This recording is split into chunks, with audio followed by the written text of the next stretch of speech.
Hello everyone. This is not a story for the faint of heart. Today, we will be stepping into the darkness of the most gruesome cases, where evil not only exists, but also leaves bloody and haunting traces. This is Real Gruesome Murder Cases, a series of true stories about murders that made the whole world shudder.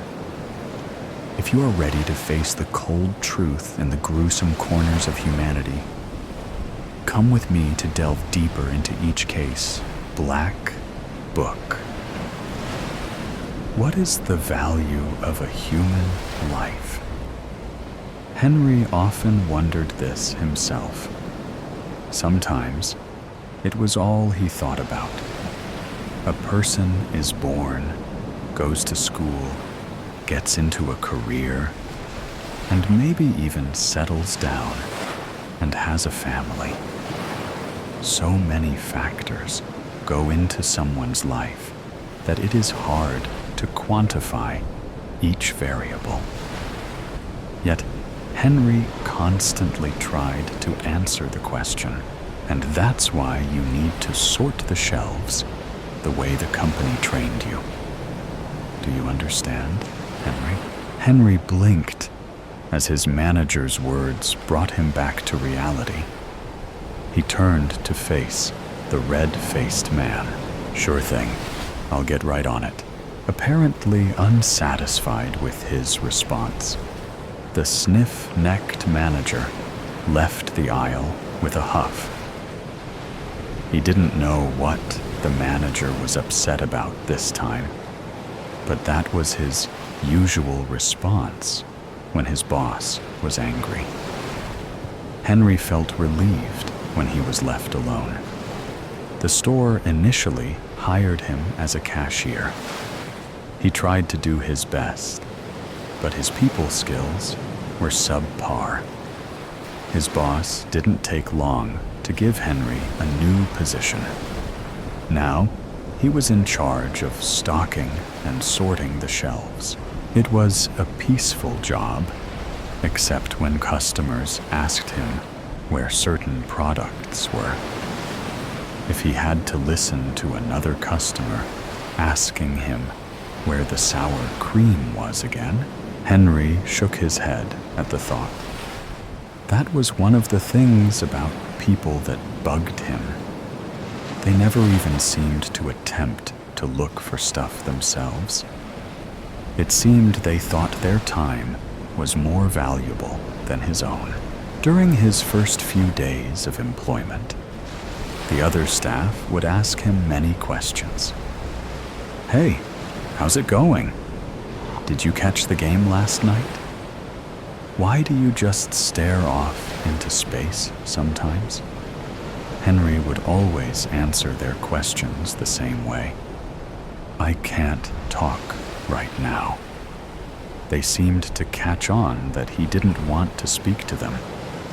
His mind had more important subjects to think about.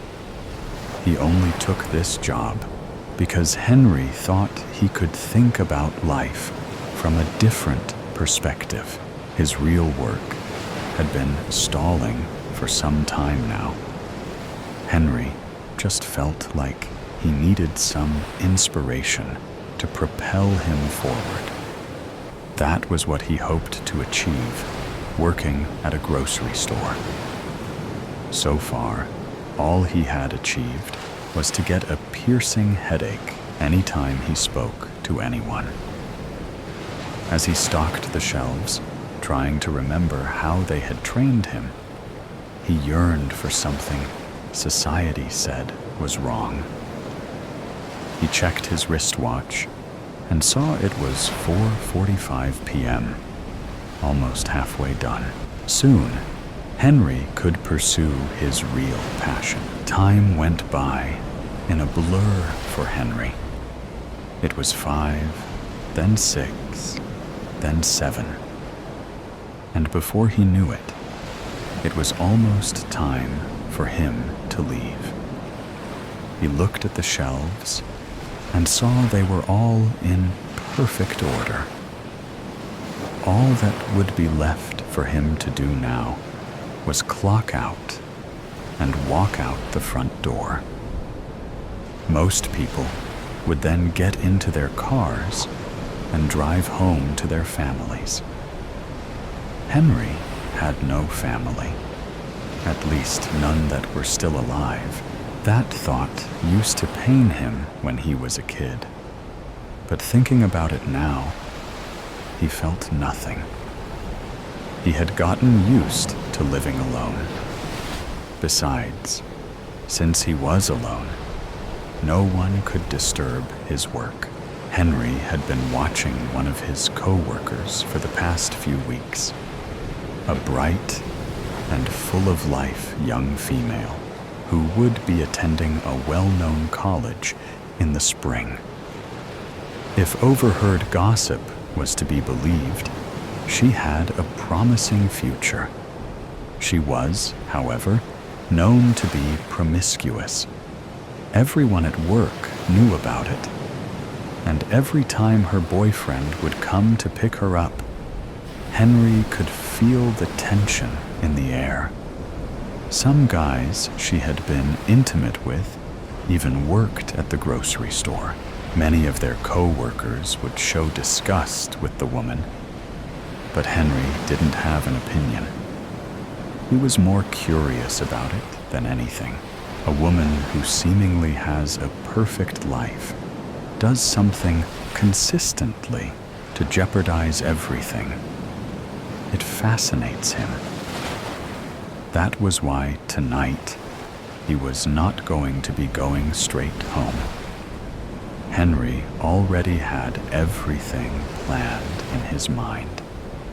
He just needed to wait, and patience was one of his strong suits, if nothing else. Henry walked to the back of the building and observed the woman, Ashley. She was going about her usual end-of-shift routine, seemingly without care. Once Henry had clocked out, he pretended to be doing some paperwork. Essentially, he was just stalling for time until Ashley was finished talking to the other employees. As the minutes passed, Henry wondered what she could be talking about for so long. That was another thing that Henry had trouble understanding. Small talk. What was the point of talking about subjects both sides knew the answers to, but pretended they didn't? It utterly baffled him. This was why his work was so necessary. Soon, soon, soon, I will have another piece to the puzzle. I know I am so close to understanding, so close to knowing what makes a person a person. I just need more experiments, more time. Finally, he saw a woman with 2 blonde pigtails and wearing her uniform with modifications, revealing more of her body than was appropriate. Looking at her, even Henry could see why all the guys went for her. She was fit, perky, and seemed to be, on the outside, a ray of positive energy. However, he wasn't interested in any of that, because his interest in her came from a different place. Okay, see you guys later. Ashley said this, and waved goodbye to everyone she had been talking to. They waved at her and said an unsynchronized goodbye. After moments, Henry got up and put away the papers he had been pretending to read. He saw that no one was watching and left out the back door. His car was parked in the parking lot, and he got inside. Ashley was still in clear view as she walked down the sidewalk. With a turn of his key, his car came to life. Henry knew the exact path she would take to get home. The key to any good plan is careful calculations, after all. He went the opposite way, instead of driving behind her and potentially being seen by a coworker. From his planning, he knew there was a spot where he could park his car and wait for her to walk by. Then, he would say he was having car trouble and ask to use her phone. As he drove to the spot, his lips moved upward into a smile. During his actual work was the only time he felt any real emotions. For the time being, he couldn't help the smile on his face, nor did he want to. However, once it was time to begin, he would be stoic and show nothing. The spot was empty, as Henry knew it would be. He carefully drove the car in and shut off the engine. Now, there was some time before she would arrive. It was perfect, allowing him to start the entry in his black book. Henry opened his glove box and felt around for it. His fingers touched a firm edge and the black book's distinctive leather texture. The answers to Henry's questions were within its pages, and it was his life's work. He felt like she could be the one to fit all the pieces together. Sighing as he opened the book, he knew he had thought those exact thoughts before. No, she is different. I am confident she is the one. My work is almost complete. Then I can rest. Yes, relax and enjoy life. Enjoy? What does that mean? Have I ever enjoyed anything? Yes, my work brings me joy. Henry violently shook his head in an attempt to clear his thoughts. He checked his wristwatch and knew Ashley should be passing by any minute now. The car door creaked as Henry opened it, and the ground beneath his feet made a crunching noise as he exited the car. His senses were always heightened as when he was working. Then he heard the distinctive sound of approaching footsteps. I know, right? You won't believe what she said to me after that. Her voice echoed through the night sky, and the words' high-pitched tone hurt Henry's head. He popped the hood of the car and grabbed his work bag. Pulling a rag out of it and dousing it in a potent knockout agent, he felt calm. Henry hid the rag in his pocket and bent over the engine, pretending to examine it. When Ashley saw Henry, she jumped at first. Then she saw who it was and seemed only to get more startled. Henry pretended not to notice her for a moment. Using his best acting skills, he looked up at her and put a surprised look on his face. Oh, hey, Ashley. Yeah, my car just sort of crapped out. I've been trying to see what's wrong with it, but I might be out of my league here. He could see her hesitate, and Henry thought she might just turn and run. Maybe her survival instincts were telling her to flee for her life. Ultimately, she seemed to take a breath and compose herself.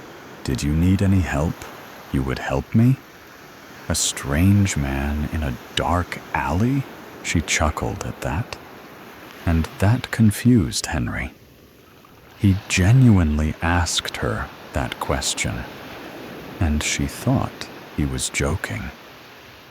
Was it because they worked together, leading her to believe she knew him somehow?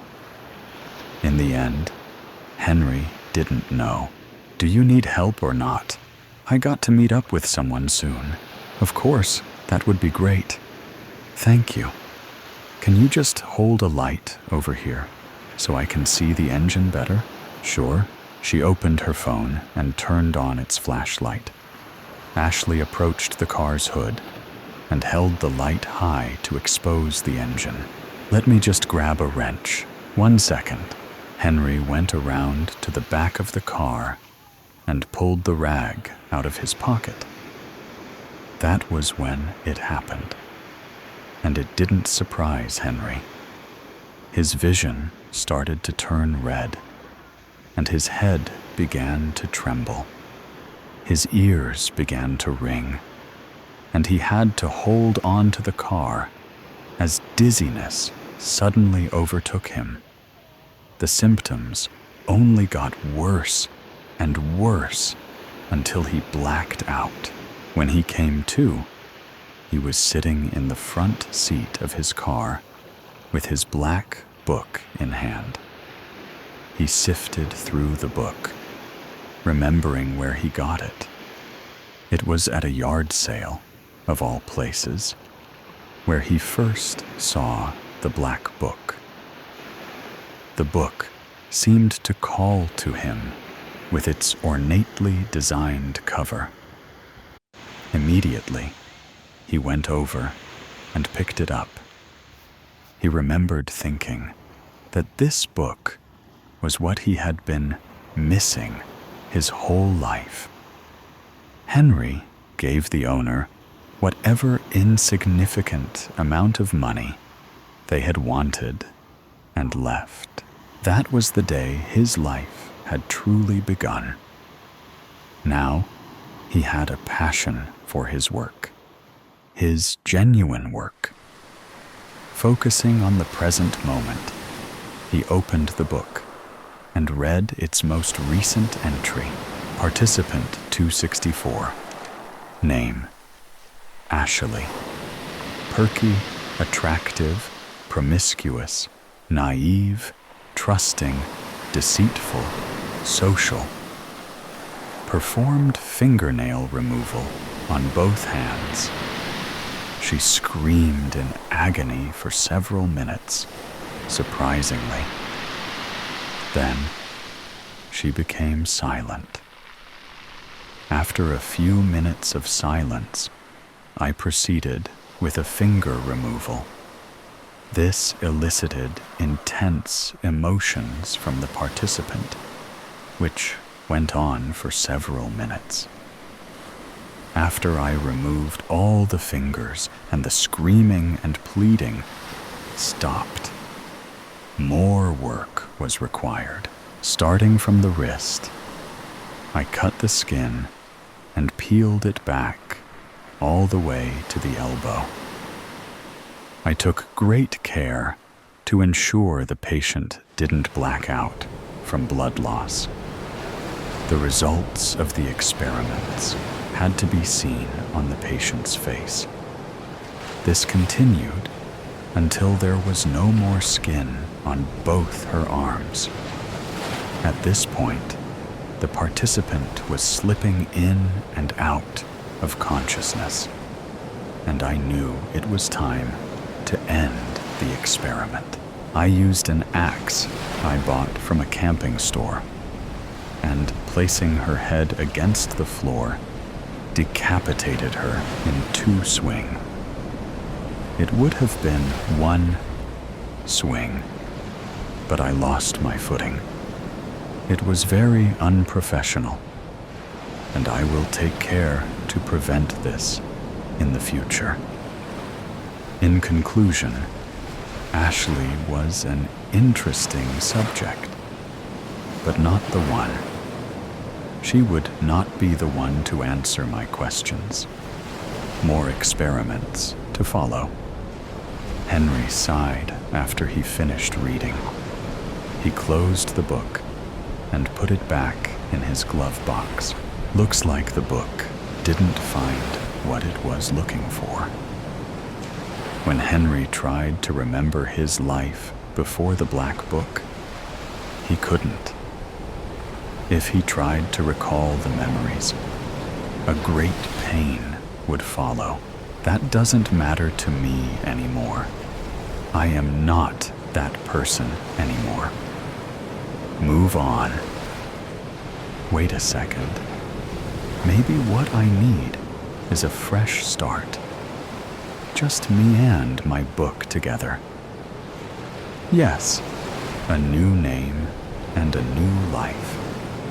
This town is getting old, and inspiration is lacking. Yes, yes, yes. He shook his head until the thoughts stopped, then rubbed his eyes. Henry checked his wristwatch and saw it was almost 6 a.m. They would soon be looking for participant 264, and the idea made Henry chuckle. There was no way they would ever find her. He had made sure of that.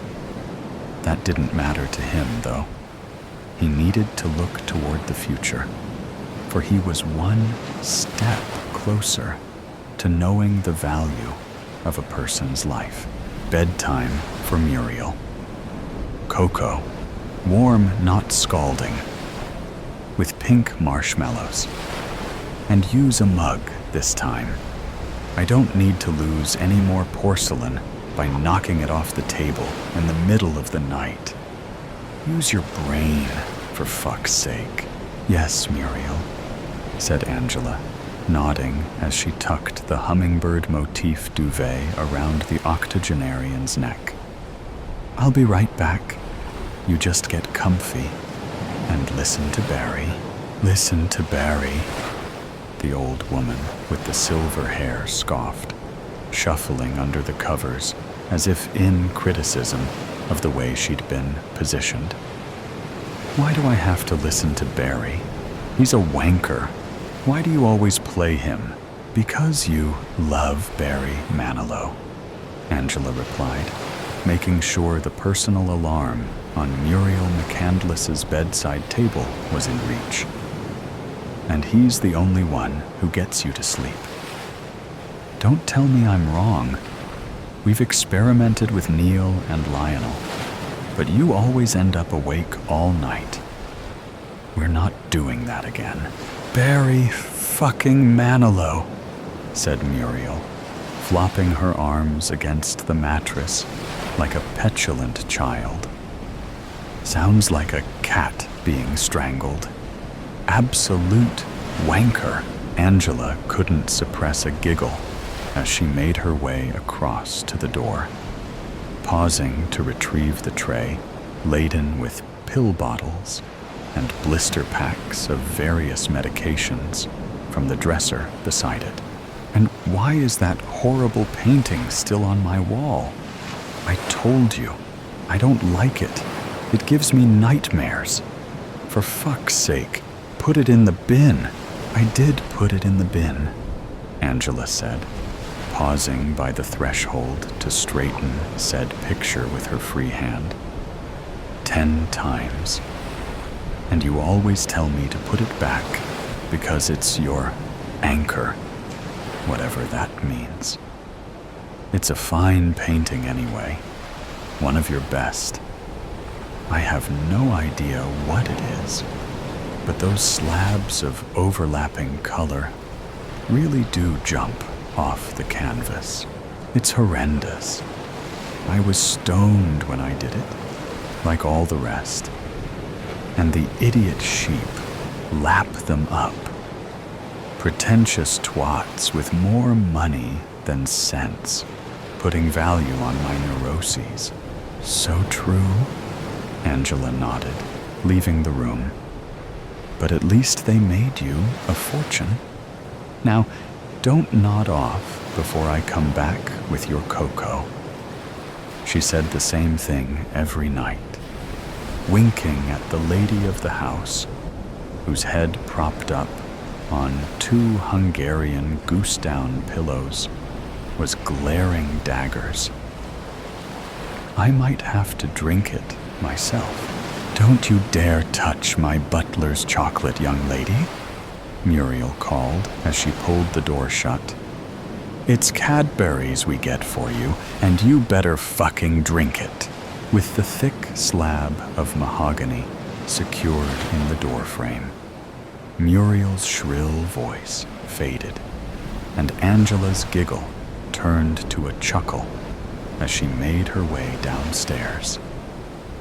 Miserable Muriel, moaning Muriel, malicious Muriel, but also her Muriel, and despite her contrariness, she loved her.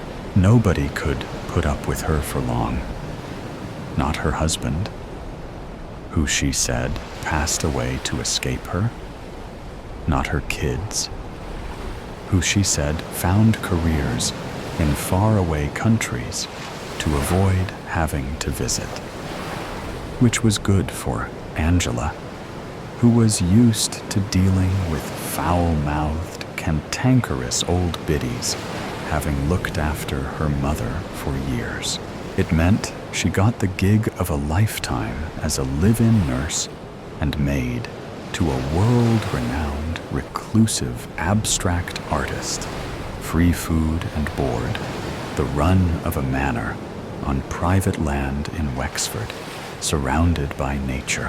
What more could a 30-year-old carer of the elderly, sick of working endless shifts in soulless hospitals, and keen to fulfill her ambition of providing one-on-one personal caregiving, ask for, other than a cup of Butler's chocolate before bed? Reaching the bottom of the stairs and turning towards the kitchen, she fished her phone from her pocket to check the notification she'd felt buzz in some minutes before. WhatsApp from Freddie. I'm here. Is the cranky old bitch asleep yet? Shaking her head, Angela used her thumb to type. Not a bitch. Eccentric. And no, not yet. Making her chocolate. Out soon. Hope the pizza's ordered. Phone back in pocket. She made her way down a hall lined with photos, featuring everything but family, friends, and Muriel's art. Because she had no friends, hated her family, and her art terrified her. Shouldering her way through another thick door into the kitchen, the back door stood open, and it was freezing. The chill October temperatures having made themselves at home. What the hell? Said Angela, placing the tray on the marble-topped kitchen island. Freddie, I told you, you can't come into the main house. You'll get me fired. She couldn't see Freddie, but she knew she was there because the door had definitely been shut, and she was the only other person with access to the property.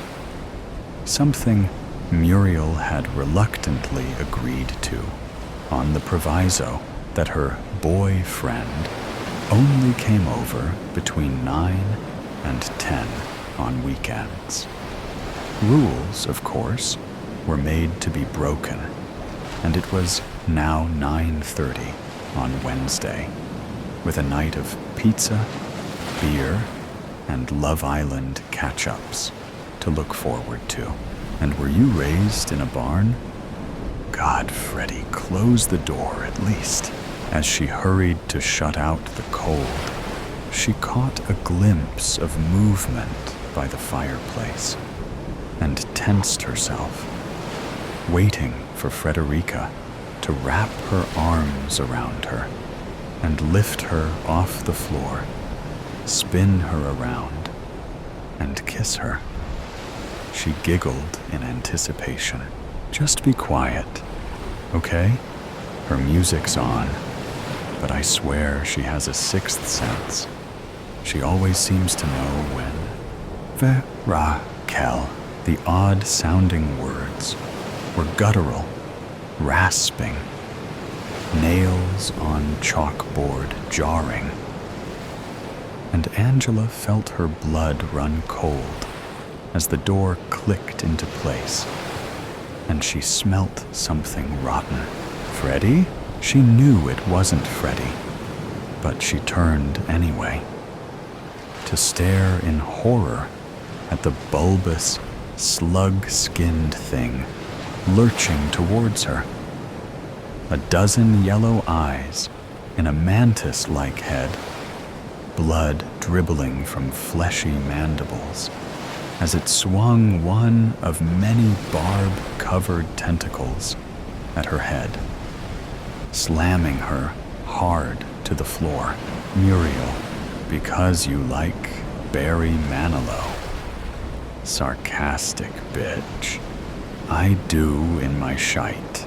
Muriel had thrown off her duvet and swung her spindly legs off the mattress, slipped her bony feet into fluffy slippers, and wobbled to the dresser, where her phone was plugged in to charge, and from which the odious lyrics of Copacabana were oozing. Awful, Muriel spat, snatching up the phone to swipe at its screen with a withered finger. Fucking awful. How do I get George on this thing?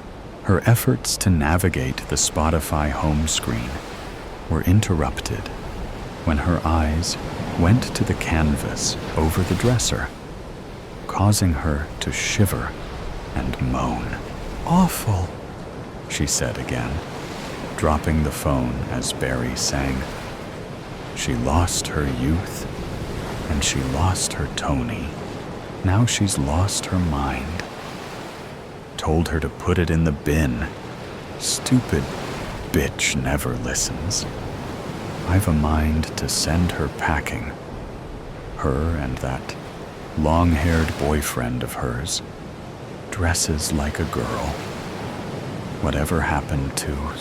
She'd tugged the painting off the wall, shuffled to the door, pulled it open, and was about to fling the canvas out when she heard something stumble on the stairs, but only after being staggered by the smell of rotten fruit or vegetables, a smell that activated in her head a buried memory, like the image on the canvas, which suddenly flared to life in her mind's eye. She was led by the hand from the tent in the forest to the light in the night by a shadow, looking back for help, seeing her father in his bag by the campfire, shouting, "Daddy, we're not alone." To no response, shivering in her nightdress, pine needles stabbing her bare feet. When she looked forward again, in response to the shadow telling her its name, she was entering the light and finding it filled with an indescribable array of frightening objects, machines and devices, glowing in bright colors. A chair, which she was placed into, to be pushed towards a hulking monster that reached dozens of wriggling tentacles towards her, making her scream.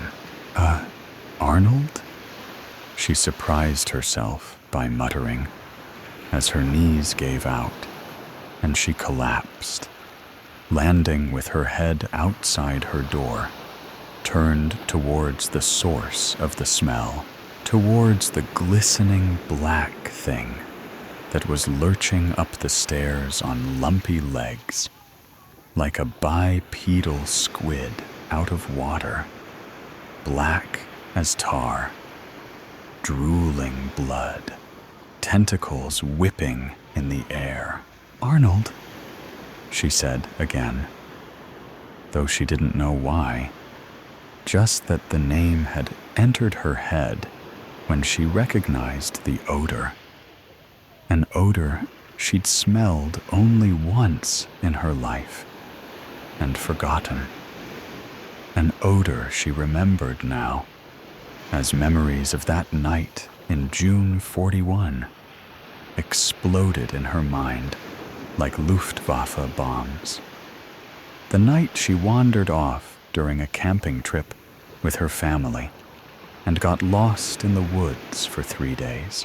Unknown colors, unidentifiable shapes, morphing, mutating, surging around her like waves, and amongst them, yellow eyes, drooling pincers, tentacles in her mouth, wriggling deep, filling her throat.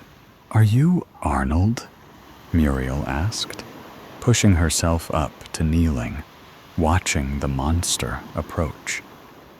"Did you take me away?" The terrifying beast of many tentacles reached the top of the stairs, brought its insectile head level with hers, narrowed its sulfur yellow eyes. Words that sounded like crotchet, verakel came from its blood-smeared mandibles, and Muriel straightened in defiance, remembering the sounds, remembering the smell, remembering it. "Did you take me?" she demanded, as a long-sought understanding of why she hurt the way she hurt, and dreamt the things she dreamt, and channeled the visions she was plagued with finally materialized. "You filthy alien pervert!"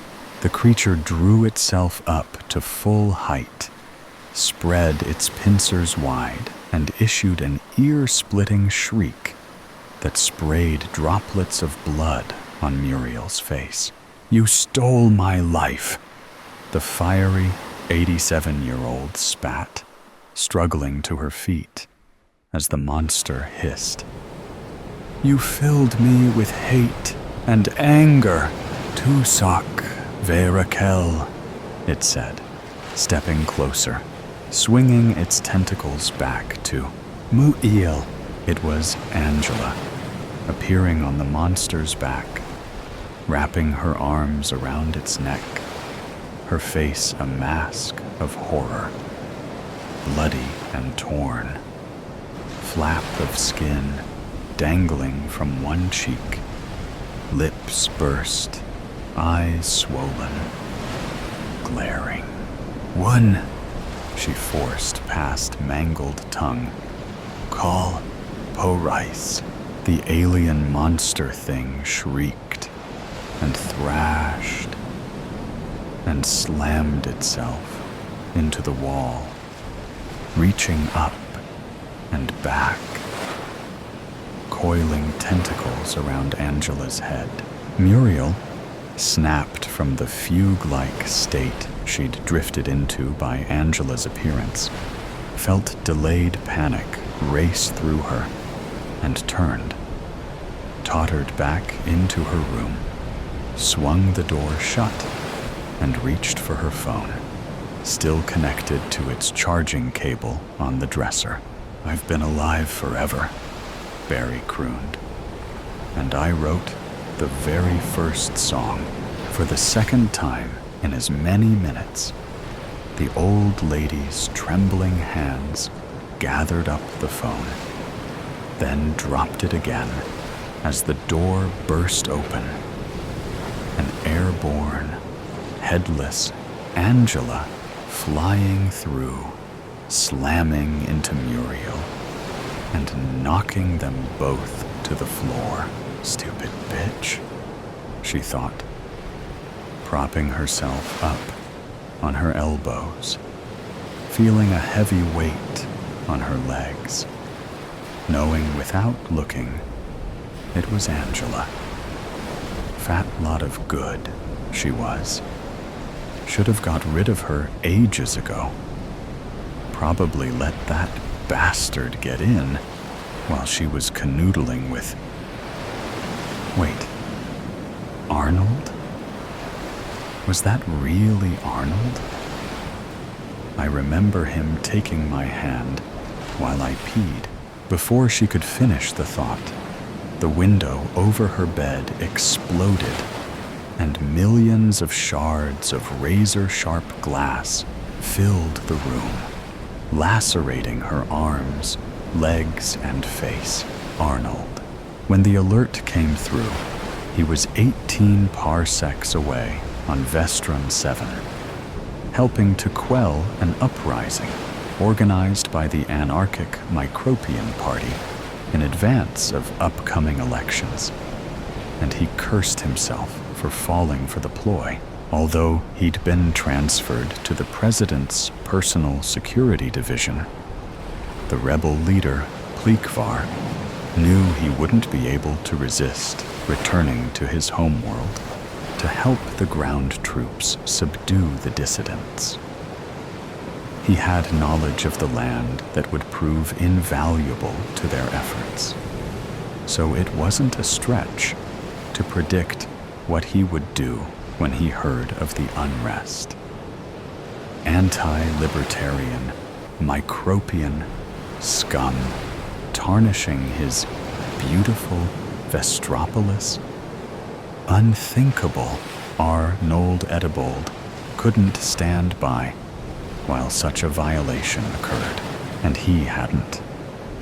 But by abandoning his post to rejoin his regiment, he'd left his asset unguarded and given Pleekvar an opportunity to damage Turanian unity.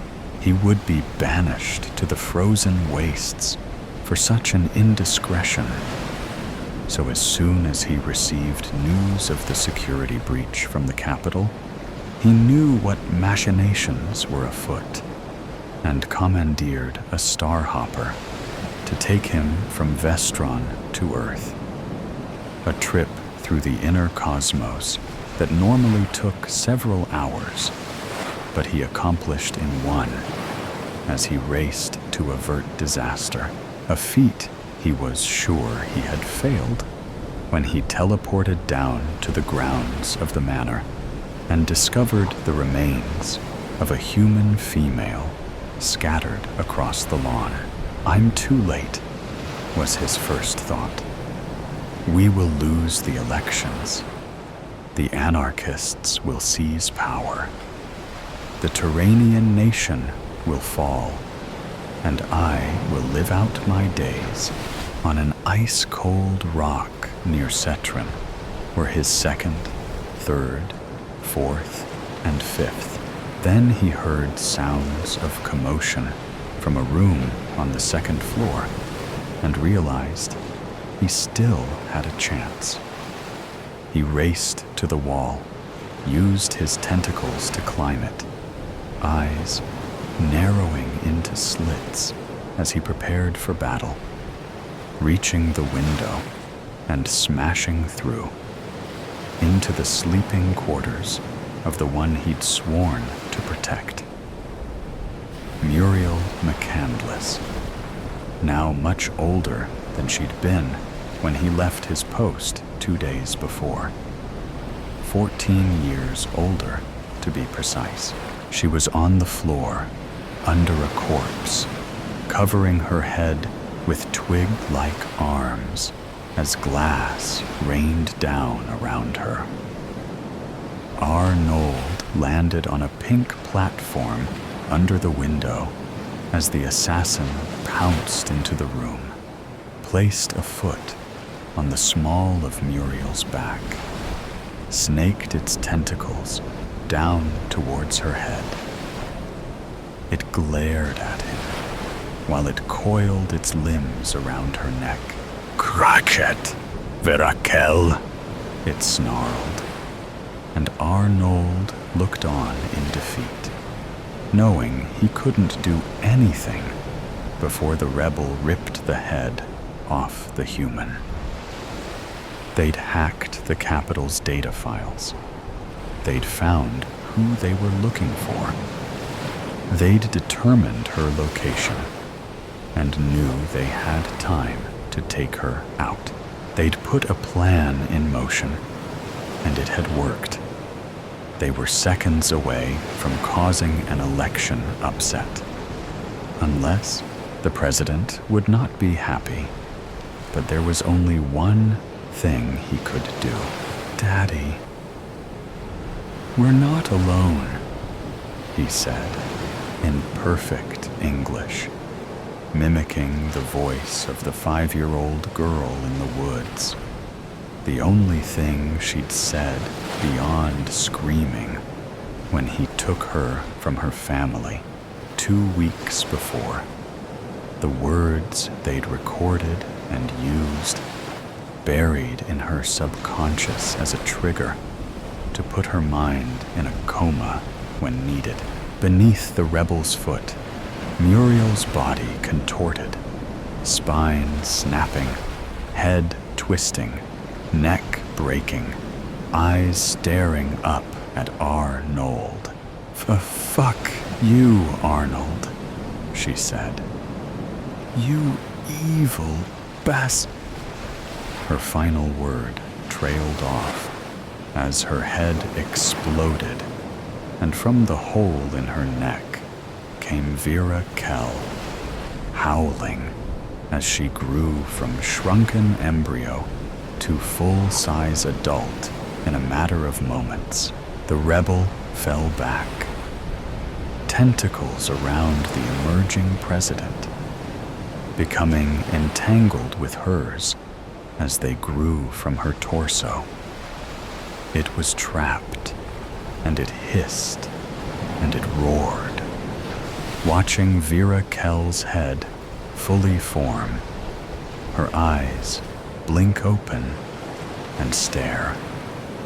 It took her a second to get her bearings, but once she had, she didn't wait, opening a second vertical mouth in her throat and spraying a jet of corrosive acid from her guts, an act only females of the Turanian race could perform, an act Arnold could not watch.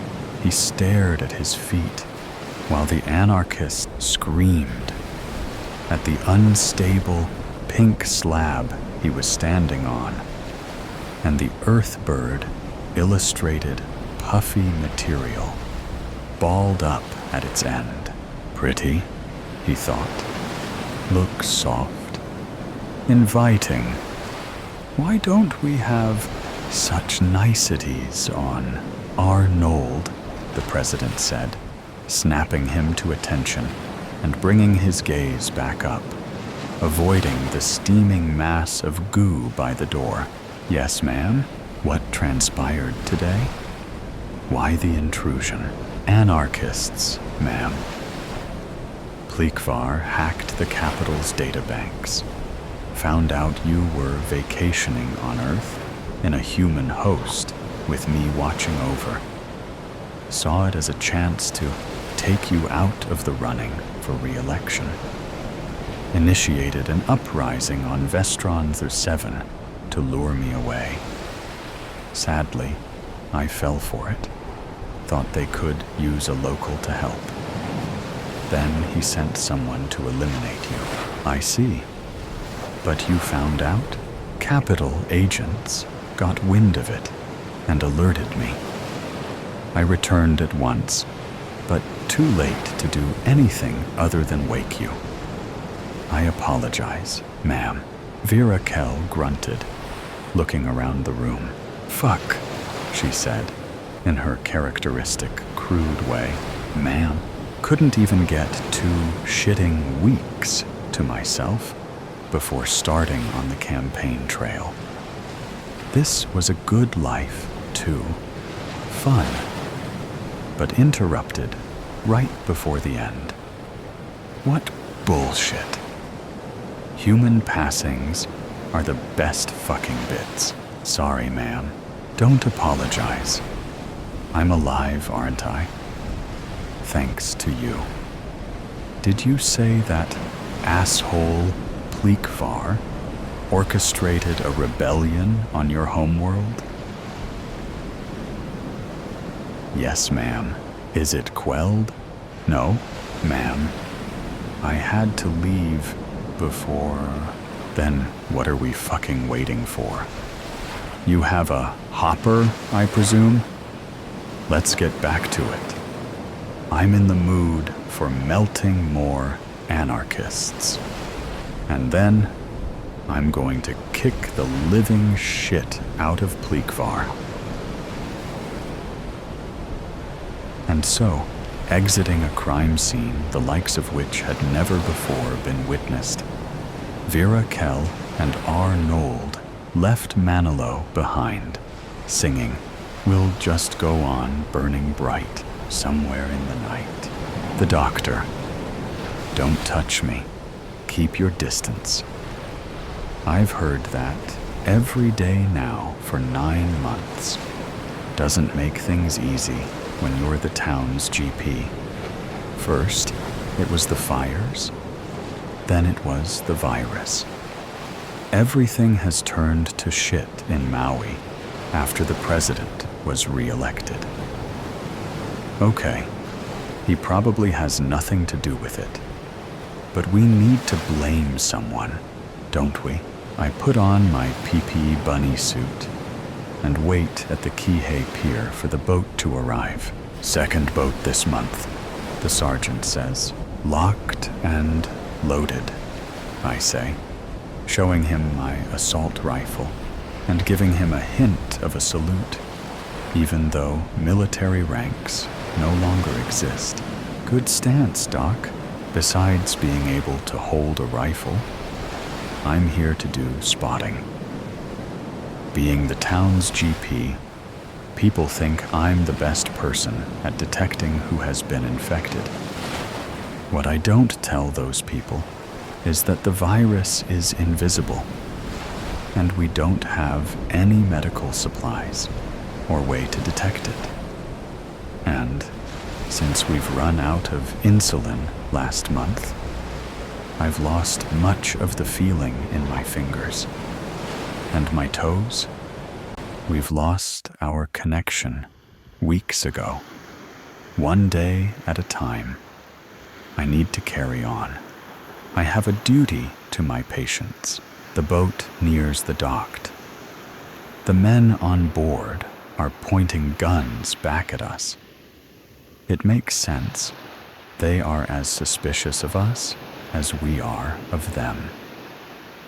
They don't know whether the virus has taken hold here.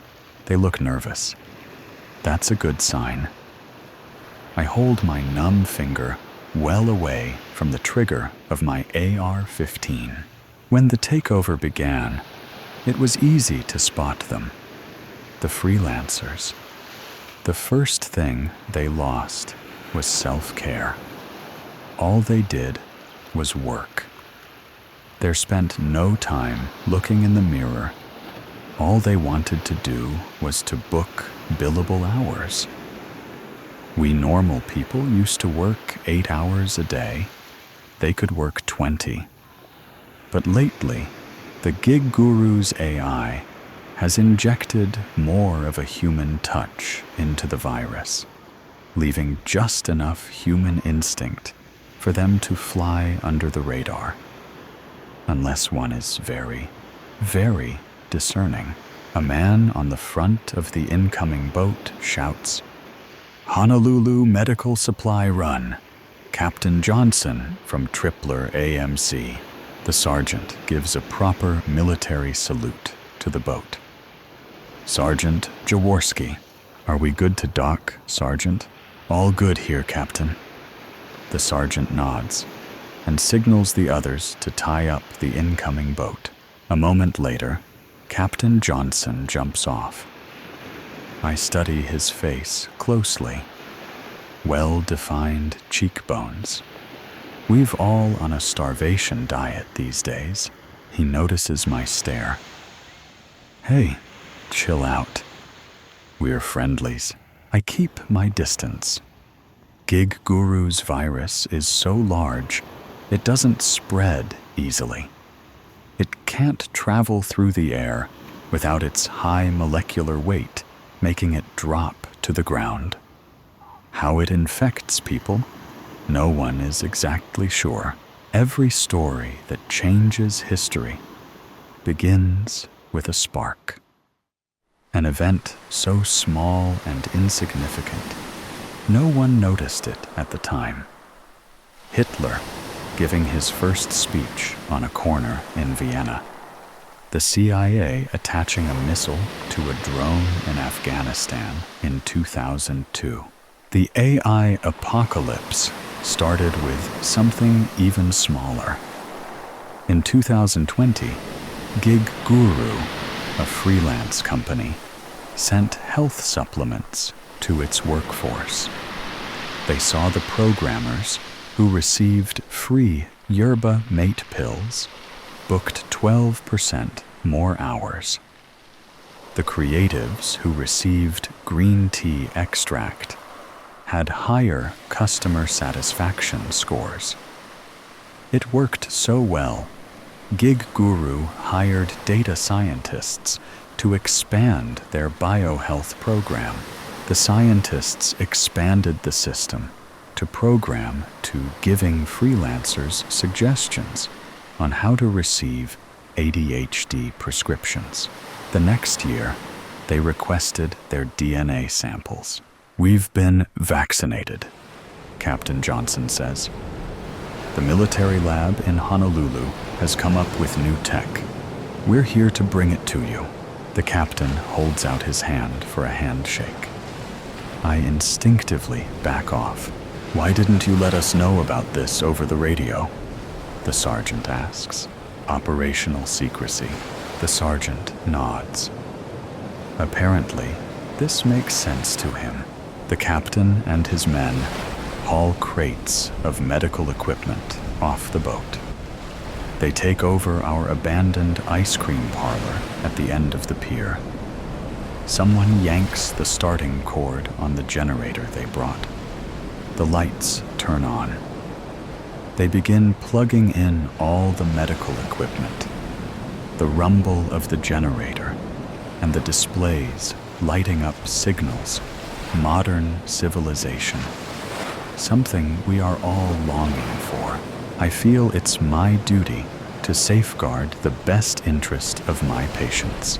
What if Gig Gugu alters the virus? I ask the captain. We'll cross that bridge when we come to it.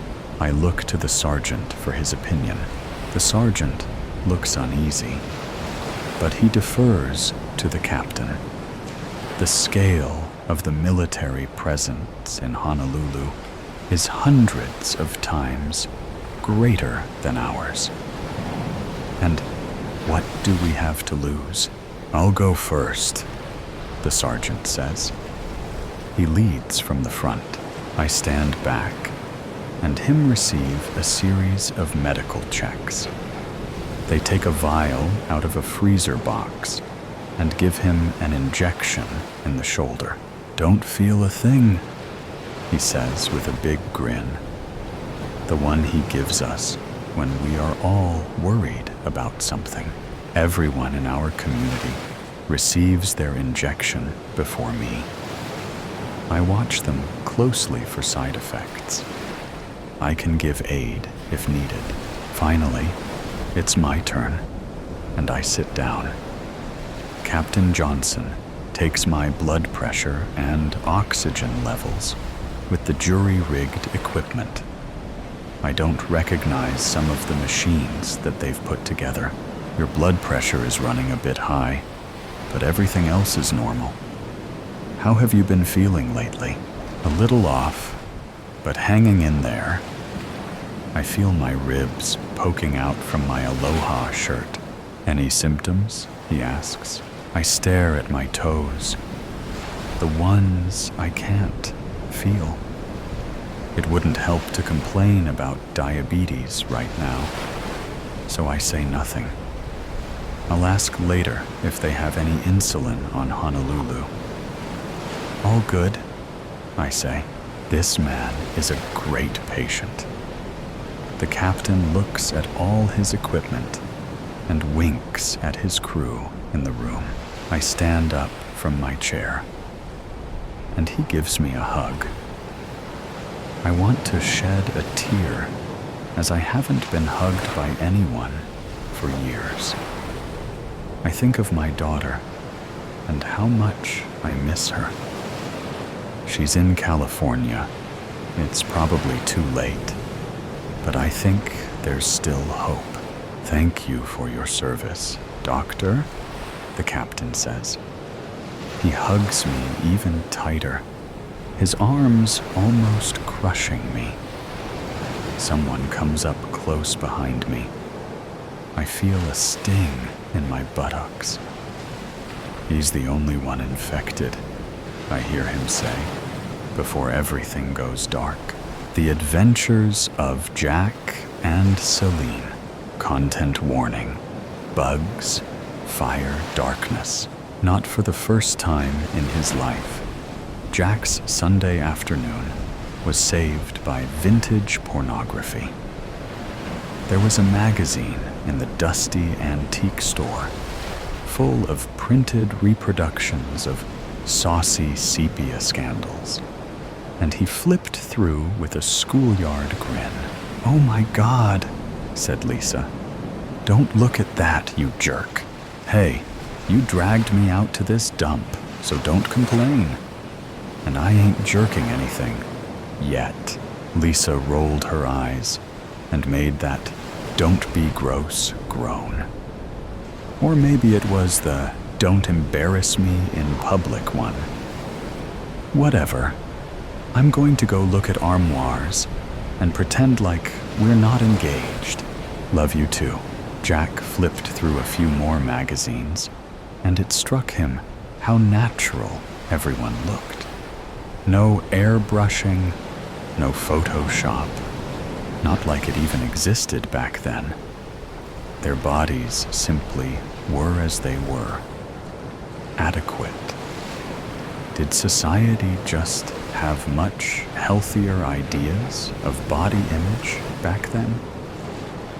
It occurred to him there could be real historical merit in formally studying this. And then he wondered how he might go about getting a grant, especially considering he wasn't a historian or any kind of researcher. Oh my God, what am I doing? He set the magazines down before he ruined porn forever. Still, if he had found this, then maybe this antique shop of Lisa's wasn't a total waste of time. He decided to take a stroll down the creaking aisles and see what else he could find. Most of it was kitsch, but when he spotted the toys and games section, his eyes widened. And then Jack spotted her, Celine the centipede, a segmented orange plush, about a foot long, slumped on a shelf. Her fur was patchy, and her one remaining lacquered eye scuffed. But it was unmistakably Celine. Faded memories stirred in his mind. Long forgotten thoughts stretched. A buried history awoke. He recalled a giant bonfire with all his family there. Other people too. Maybe it was a holiday? Little 8-year-old Jack, swaying in the welcoming glow of the flames, as they kept the night's chill away, belting out Camptown races, and then collapsing into a fit of giggles. And all the while, Celine safely nestled in the crook of his arm, protecting him from all the monsters that dwelled in the shadows. "Oh, wow," he said, approaching the toy shelf. "I can't believe it." He didn't notice Lisa sneak up on him. "What is that gross thing?" "Her name is Celine," Jack said, stressing it. "And she is not a gross thing. She was my best friend growing up." "Aw, that's so adorable. And sad. Adorably sad. We went everywhere together. She was there for me when my parents..." Lisa hugged him. "It's okay. Sorry, I didn't mean to bring it up. No, I'm fine. It was so long ago." Jack reached out to pick Celine up from her shelf, and Lisa slapped his hand. "Ew, don't touch it." "What the hell? You don't know where it's been. It's probably covered in all kinds of gross stains and smells and fleas." "Centipedes don't get fleas, Lisa." "Jack," she said, squeezing his arm. "It's not a real centipede. Now behave. I'm going to go arrange delivery of our new armoire, and after that, we can head down to Murphy's for a pizza and beer." Jack watched her leave, and then turned his attention back to Celine. It looked just like her, just like the one he used to have. In fact, she was even missing her third left foot from the front. "Hello, Jack," said Celine. Jack gasped. "It is you!" Was there ever any doubt? Celine coughed, and some of her fur came loose. "Are you all right? Time's been a real bitch to me. Let me tell you, Jackie boy. Speaking of which, who's the tramp?" "What, you mean Lisa?" "Hey, she's not a... she's my fiancé." "Oof, condolences, buddy," Jack scoffed. "Don't say that. I love her, do you? Or does she just have your balls in her purse? I mean, what the hell is an armoire?" "I don't know." "Exactly, Jack. Nobody does. It's made up. She made it up to sound smarter than you." "That's not true." Jack heard the petulant note in his voice. Still, he couldn't help crossing his arms and sinking into himself. "You know what she sounds like to me, buddy?" Jack shook his head. "A shadow monster." Jack gulped. "No." His voice was tight. Cold memories washed over his skin. Memories of vile things that lurked in the dark, all biding their time to snatch him. Some lurked under his bed, others in the closet. The biggest one, King Grumbler, lived down in the basement of their old house, where the lone, naked light bulb never gave off enough light. Night was a time of horrors incarnate, at least until Jack met Celine. Celine protected him. She watched over him while he slept, and with her around, he actually could sleep. She showed him the light. She was the light. With her on his team, nothing could stop Jack. He felt a dull ache in his chest. Why had they ever parted ways? It must have been in the chaos after the accident, after his whole life was flipped upside down, and he lost everything. Yes, Celine said. A shadow monster. A creepy crawly. Don't! A gristly ghouly. Stop it. Grabby stabby! Stop! Jack's shout muted the store. Celine raised her front dozen feet in surrender. Okay, calm down, Spaz. She scratched one of her rear segments. Didn't realize you felt so strongly about it. Although I guess it is pretty brave of you, marrying a shadow monster. Celine, she's not a shadow monster. It just occurred to Jack how much crap was in this antique store, and how weak the lights were. Everywhere he looked, there were dark nooks and umbral crannies.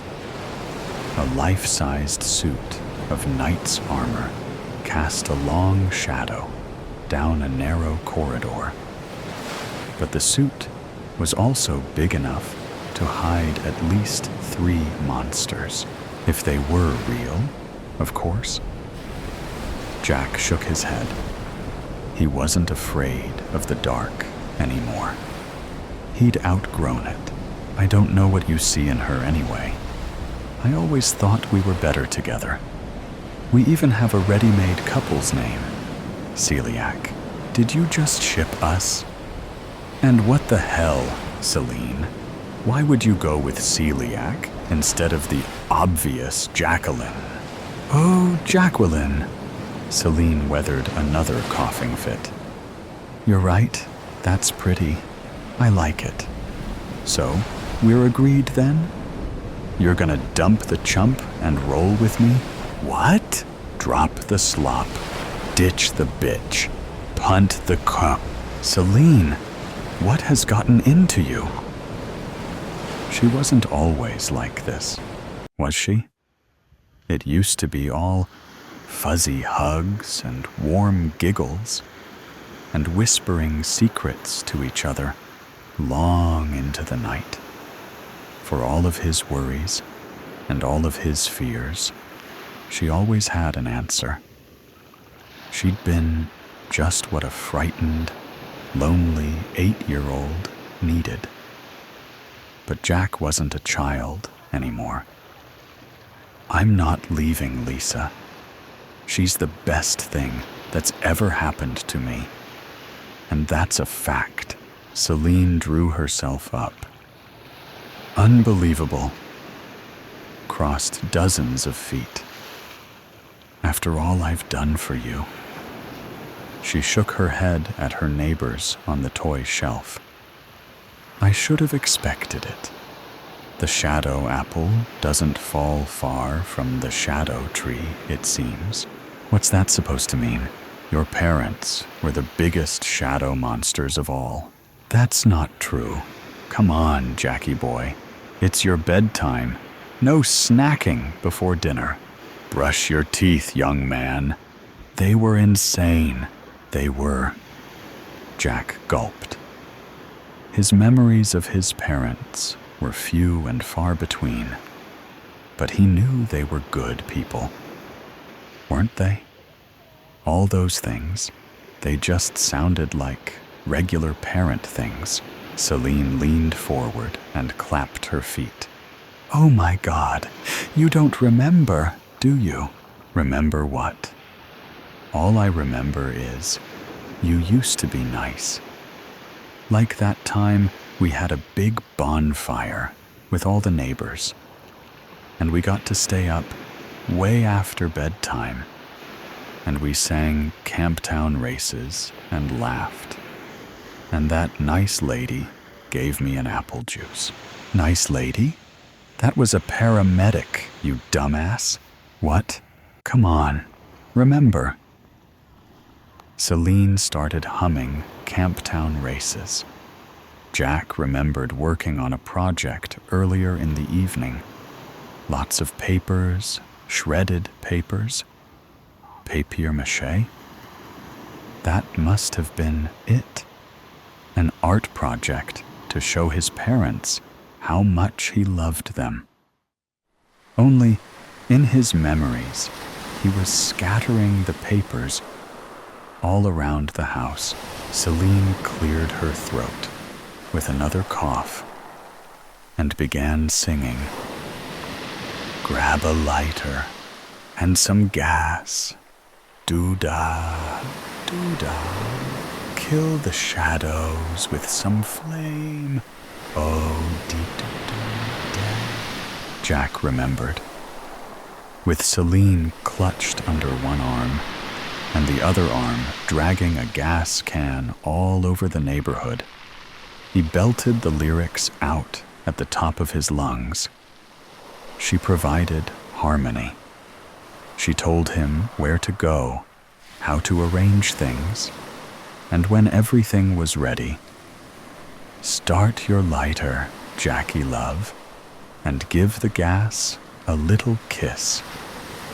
Within seconds, 6 cookie-cutter houses erupted in a huge fireball that rose into the sky, and when bright-hot figures ran out of the conflagration, waving their arms in the air and screaming, Celine told him those were just the shadow monsters. They saw his work, and they had a change of heart. And now they were dancing and singing and happy and bright. And so Jack sang louder too, and he danced with Celine, and he danced much longer than the silly shadow people who got tired real quick and laid down to sleep. Jack screamed. "Aw, you remembered," Celine said. "'Bout damn time, my little pyro," Jack screamed more. "You have no idea how bored I've been since they took you away from me." Jack took a deep breath and continued screaming. "Come on, Jack. Let's go murder some folk. Just like the good old days." Jack continued screaming. Blam! A thundering blast right beside Jack. He fell into trembling silence. An old man in thick, square glasses stood right beside him and lowered a shotgun. Little remained of Celine's shelf other than scorched wood and a smear of orange fluff. "Ah, dang it," said the old man. "You know, I put up a sign, but people don't read. Keep donating their haunted toys and cursed dolls and whatnot. Oh well, so you're fine to deliver it on Wednesday?" Lisa asked. "Yes, ma'am. You can count on it. That's a lovely armoire, and I'm sure you'll enjoy it for a long time." He shook Lisa's hand and then departed. "Well," Lisa said, entwining her arm with Jack's shivering one, "I told you that thing was gross. Anyway, guess we're lucky he was nice enough not to charge us for it. Now come on, let's go get that beer and pizza, Gardenia." The family left Gardenia around 5 in the morning. They quietly packed their things and left, stopping only to clean the fridge, because they felt strongly that a dirty fridge would speak poorly of them and their abrupt departure. When they left, the fridge was clean, and there was still blood all over the walls. The blood did not belong to anyone in the family. It had started pouring down from the ceiling, and the family decided that was the final straw. It was one thing when specters appeared at the top of the stairs with 2 heads and horns. It was another when knives were flying across the kitchen narrowly missing the head of the family's youngest, who was only 2. It was startling when the family dog suddenly grew to 5 times its size and ate the family's sedan. All of that was unfortunate. But the family had gotten Gardenia for a steal. They were apprised that it had a colorful past. They were a bit put off by it, but then they saw the guest bathrooms, and the very thought of having guests, let alone guest bathrooms, was simply too good to pass up. It took blood coming down the walls 3 weeks later for them to vacate. Once they were gone, the bloody devil manifested out of the television and made itself a sandwich. It was proud of the family. When they had first moved in, it hadn't expected them to last more than a few days. It figured the first time the lights flickered and the cicadas swarmed the toilet, they'd be out the door. That was the thing about some families. You never quite knew how much they were willing to put up with for a house with a fireplace and good insulation. The bloody devil ran its clawed paw along the wall and licked up a smidge of blood. This batch was too spicy, it said to itself. I should have used less red pepper. That night, as the bloody devil was falling asleep in the guest bathroom tub, it heard a sound. When it opened its 5th eye, it saw what looked like a little girl standing in the doorway of the bathroom. For a second, the bloody devil thought the little girl was one of the daughters from the family that had fled that morning. But when it blinked, the girl was gone. Just to be safe, the bloody devil turned off all the lights in the house so it could scan the darkness for any signs of living energy. When nothing turned up, it chalked the whole experience up to a bad dream. It returned to its bath, but when it did, it found that the shower had been turned on and steam had filled the room. There, on the mirror, was a message written in what appeared to be a human hand. We're back. From that day forward, the bloody devil, who had haunted Gardenia since the day it was built on top of a collapsed pagan temple, never knew a moment's peace. Children's toys would materialize in the living room. Toys with sharp edges and wheels that the bloody devil would step on, yowling as it fell backwards into the fireplace. Dirty dishes were somehow always in the sink, despite the bloody devil only eating off Ouija boards.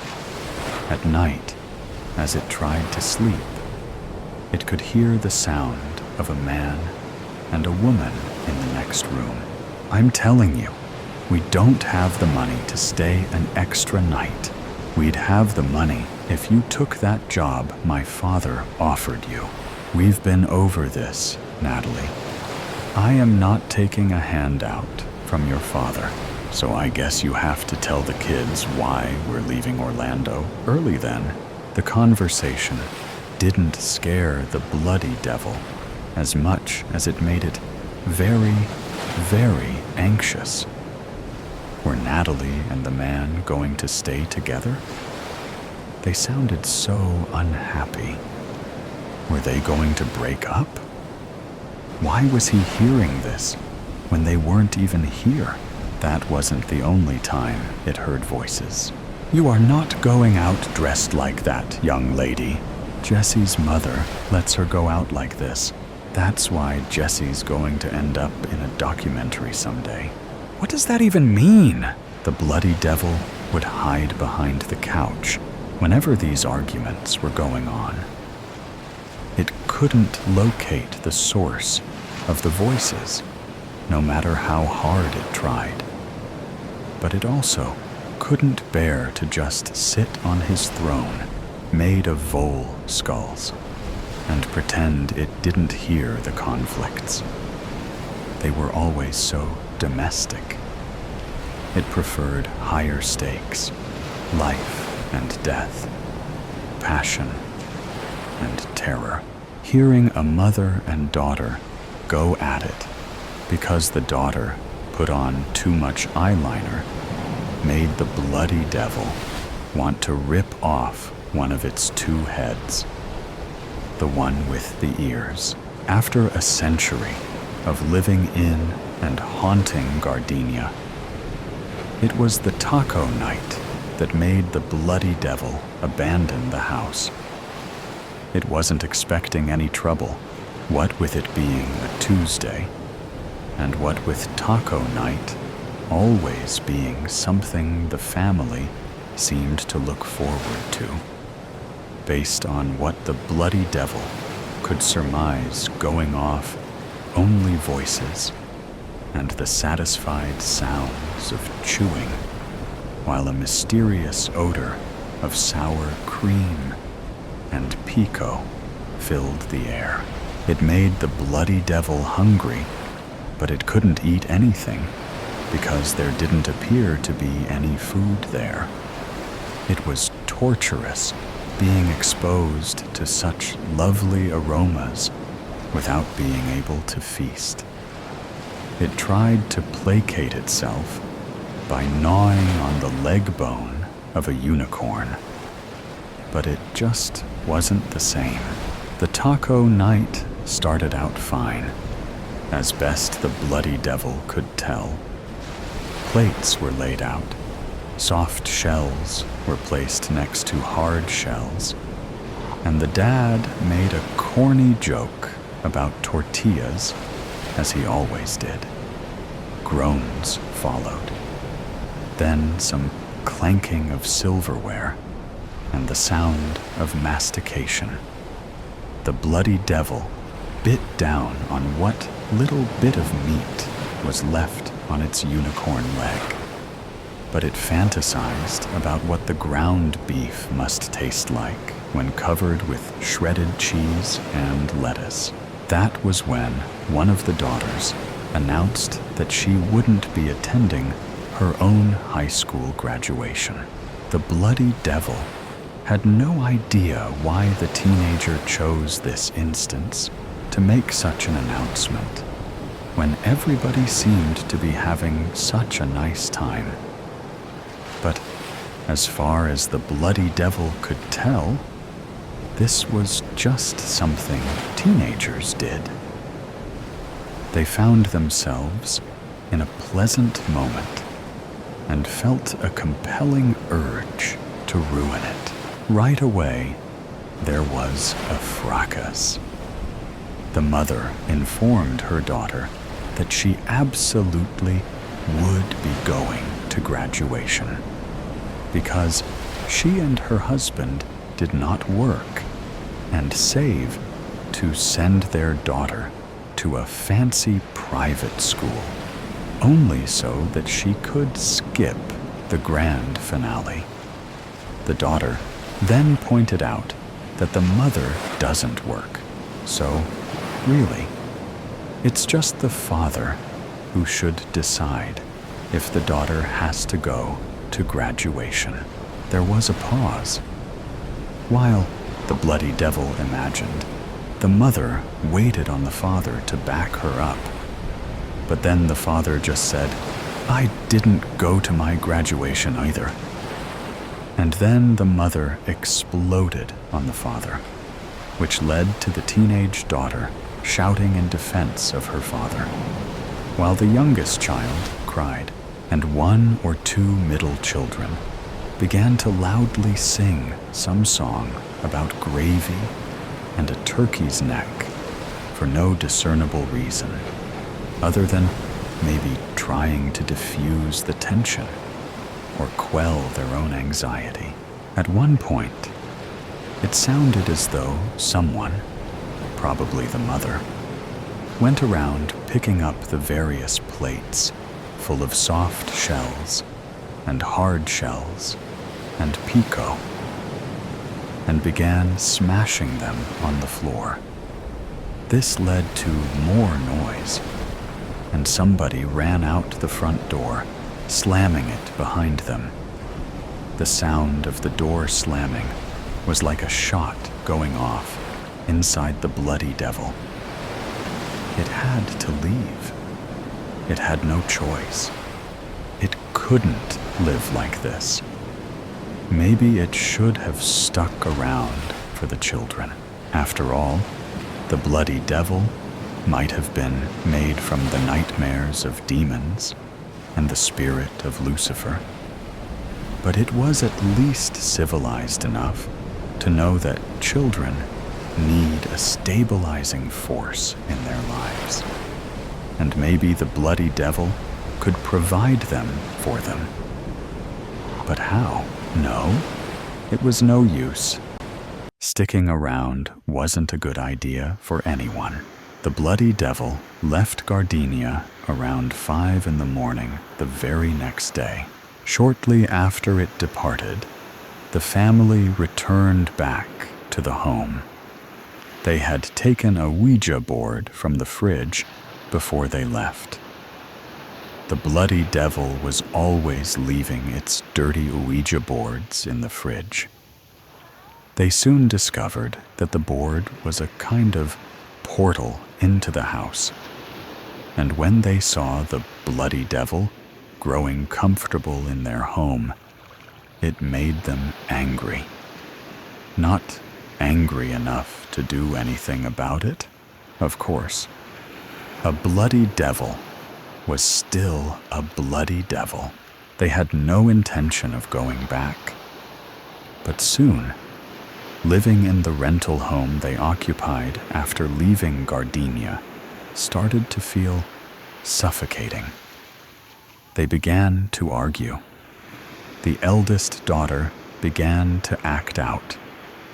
The middle children took to writing scary messages in steam in the small bathroom they all shared, just to scare their youngest sibling. Toys were left everywhere.